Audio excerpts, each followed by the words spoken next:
প্রধান অতিথির ওই ধরনের এক্সপেকটেশন থাকা অস্বাভাবিক না যে আমার এখানে নাম ঘোষণা করবে। যদি নাম ঘোষণা করা না হয় তাহলে মনে করা হয় যে আমাকে অসম্মান করা হলো ডেকে নিয়ে এসে বা প্রধান অতিথি করে।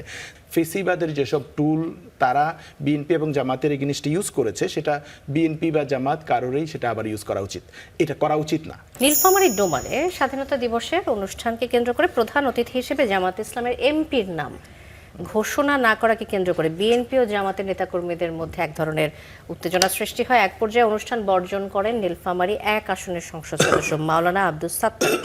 এ সময় বিএনপির একাংশ তাকে লক্ষ্য করে রাজাকার, স্বাধীনতা বিরোধী স্লোগান দেয়। এখন বিএনপি আর জামাত এখন যে সরকার দল এবং বিরোধী দলের যে সুসম্পর্ক একটা তৈরি হয়েছিল, সেটি কি এই ধরনের রাজাকার স্লোগানের মধ্য দিয়ে আপনার মনে হয় না যে সুসম্পর্ক দুঃসম্পর্কে রূপ নিতে পারে? যেই বিষয়টি আপনি উল্লেখ করলেন, যদিও একটা ছোট উপজেলার ঘটনা, কিন্তু সেখানে সবই তো ছোট ঘটনা, একটু একটু করে আসলে অনেকখানি হয়ে যায়। যদিও আমরা এরকম ছোট ছোট ঘটনা আমরা আলাপ করব কিনা এখানে গুরুত্বপূর্ণ সময় ব্যয় করে।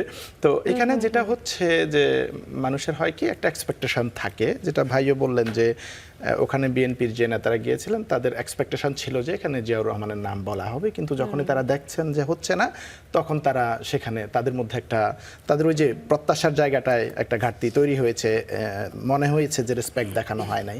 তো প্রধান অতিথি যিনি থাকেন, প্রধান অতিথির ওই ধরনের এক্সপেকটেশন থাকা অস্বাভাবিক না যে আমার এখানে নাম ঘোষণা করবে। যদি নাম ঘোষণা করা না হয় তাহলে মনে করা হয় যে আমাকে অসম্মান করা হলো ডেকে নিয়ে এসে বা প্রধান অতিথি করে। তো এটা আমি মনে করি এটা হতে পারে যে যিনি ঘোষণা করেছেন তিনি ভুল করে করেছেন, ঘোষণা করতে ভুলে গেছেন, অথবা হতে পারে যে ইন্টেনশনালি করেন নাই। যদি ইন্টেনশনালি না করে থাকেন তাদের মধ্য থেকে সেই ক্ষোভ তৈরি হতে পারে। তো এটাকে কেন্দ্র করে কেউ যদি অনুষ্ঠান বর্জন করেন বা তার সেই ক্ষোভটা প্রকাশ করেন, আমি এটাকে খুব একটা দোষের কিছু দেখব না। এরকম নানান জায়গায় আমরা রাজাকার এবং স্বাধীনতা বিরোধী স্লোগান দিল, এটাকে কিভাবে দেখছেন? সম্পর্ক খারাপ হয়ে যায় কিনা? এটাকে আমি মনে করি যে এটা যদি হয় যে দেখেন বিএনপি জামাত তো দীর্ঘদিন বন্ধু ছিল, একই সাথে রাজনীতি করেছে। তো এখন যদি এসে নতুন করে আবার সেই ফেসিবাদ যে ধরনের বিভাজন তৈরি করতো সেই ধরনের টুলস ইউজ করে, এটা নিঃসন্দেহে সরকার এবং বিরোধী দলের সম্পর্কের জায়গায় একটা ঘাটতি তৈরি হতে পারে। আমি মনে করি না ফেসিবাদের যেসব টুল তারা বিএনপি এবং জামাতের এগেইনস্টে ইউজ করেছে, সেটা বিএনপি বা জামাত কারোরই সেটা আবার ইউজ করা উচিত, এটা করা উচিত না। এটা করলে স্বাভাবিকভাবেই এই ছোট ছোট জিনিসগুলো থেকে সম্পর্ক নষ্ট হবে। এবং আমরা যে একটা সুন্দর গণতন্ত্র চাই বা সুন্দর সংসদ চাই, যেখানে সরকার দল বিরোধী দল একটা কি বলে গণতান্ত্রিক চর্চার মধ্য দিয়ে যাবে, সেই ক্ষেত্রে এগুলো বাধাগ্রস্ত হতে পারে বলে আমি মনে করি। আচ্ছা, আরেকটি ঘটনার আপনি দৃষ্টি আকর্ষণ করছি আপনার। রাজশাহী 1 আসনের সংসদ সদস্য অধ্যাপক মুজিবুর রহমানের বিরুদ্ধে মহান স্বাধীনতা দিবস উপলক্ষে হিন্দু ধর্মগ্রন্থ গীতা থেকে পাঠ না করার মৌখিক নির্দেশনা দেওয়া হয়েছে। জামাত ইসলামের তো সকল ধর্মের সহাবস্থানের কথা সবসময় বলে থাকে, তো এই যে জামাতের একজন এমপির এমন আচরণ, এটি কি আসলে অবস্থানের বিরুদ্ধে চলে যায় কিনা? আপনি যে থানার কথা বলছেন, ওখানে আমি যতদূর নিউজ দেখেছি যে ওখানে কোরআন এবং গীতা থেকে পাঠ করা হয়েছে ফাইনালি।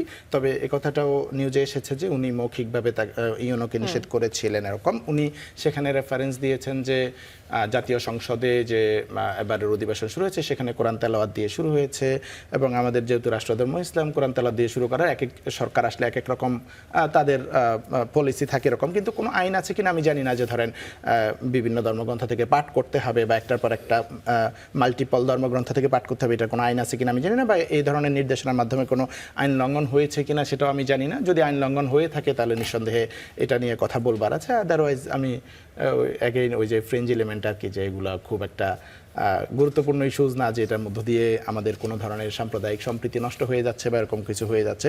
সাম্প্রদায়িক সম্প্রীতির জায়গাটা হচ্ছে বা সংবিধান স্বীকৃত যে আমার যে ধর্মীয় স্বাধীনতা, সেটা হচ্ছে যে আমার ধর্ম পালন এবং প্রচারের যে স্বাধীনতা, যেটা আমরা ফেসিবাদী আমলে দেখেছি যে নানান জায়গায় ধর্ম প্রচার পালনে অসুবিধা সৃষ্টি করা হয়েছে রাষ্ট্রীয় বাহিনী বা সরকারি দলের বিভিন্ন অঙ্গ সংগঠনকে দিয়ে। যেমন দাবিতেও হয়েছে যে ইফতার প্রোগ্রামে হামলা করা হয়েছে বা কোরআন তালিমের প্রোগ্রামে হামলা করা হয়েছে, নানান জায়গায় ওয়াজ মাহফিলে হামলা করা হয়েছে, এই ধরনের ঘটনা হয়েছে।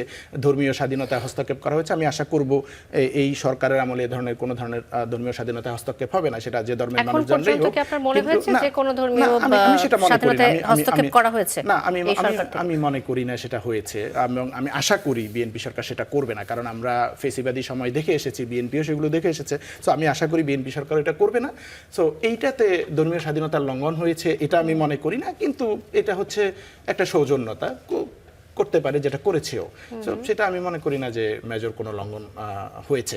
যদি আইন থাকে সেই ক্ষেত্রে ভিন্নতা আছে। তা আমি জানি না যে এখানে আইন আছে কিনা যে স্বাধীনতা দিবসের প্রোগ্রামে সব ধর্মগ্রন্থ থেকে পাঠ করতে হবে।